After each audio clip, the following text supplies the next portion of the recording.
Have you ever found yourself fixated on someone who offers almost nothing in return? You know they aren't consistently there for you, yet you find it impossible to stop checking your phone, waiting for their name to appear. Friends might suggest you simply lack self-respect, or that you need to just move on from a situation that clearly isn't serving you. But clinical psychology suggests a different reality. This persistent attachment isn't necessarily a sign of weakness. It's a measurable biological response. Researchers have found that in these high-stress dynamics, the brain enters a specific neurological state, a self-sustaining cycle that evolved to ensure our survival.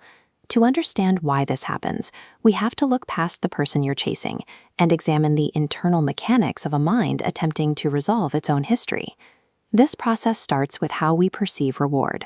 When a partner is consistently kind, your brain reaches a state of stability. It feels safe, and your dopamine levels remain steady. This data tells a different story. In psychology, it's called intermittent reinforcement. Dopamine, the chemical responsible for the feeling of reward, actually peaks during the anticipation of an event rather than the event itself. When someone alternates between intense affection and cold silence, your brain goes into overdrive.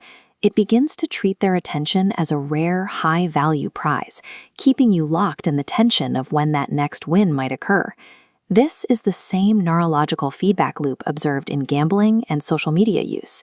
The uncertainty is exactly what makes the behavior so difficult to stop. The brain becomes conditioned to the volatility of the relationship. It is reacting to the physical surge of the highs and lows, rather than the person providing them. This adult chemistry is often built on a foundation laid much earlier. Our nervous systems are programmed by our earliest experiences of connection. If affection was unpredictable during your development, the brain may have internalized a specific rule, that love is something you have to secure through effort.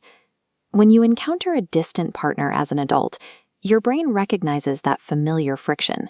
It subconsciously views the coldness as a task to be completed, a chance to finally win over the figure that remains out of reach. To a nervous system wired this way, consistent and free affection can actually feel suspicious or even threatening, because it doesn't match the internal blueprint of what love looks like. This leads to the exhausting cycle of overextending yourself. When faced with someone who only offers breadcrumbs of care, the fear of being temporary becomes overwhelming. You might find yourself suppressing your own needs and avoiding any conflict, accepting much less than you deserve just to stay in their orbit. This extreme overgiving serves as a subconscious strategy.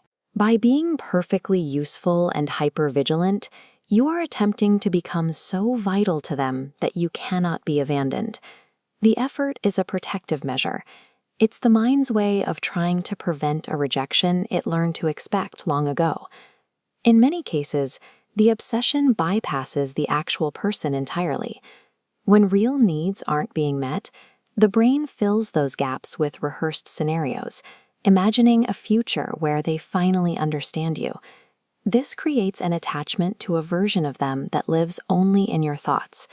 It's this fantasy, rather than the flawed person in front of you, that makes walking away feel so impossible.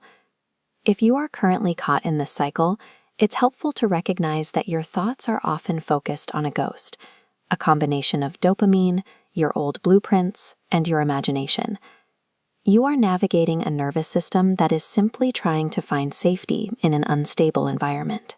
Moving forward involves showing your mind that you no longer have to perform to be worthy of care.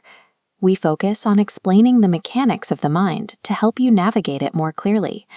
If you want to understand yourself through the lens of real psychology, hit the subscribe button, because understanding how your mind works is the first step in changing how you live within it.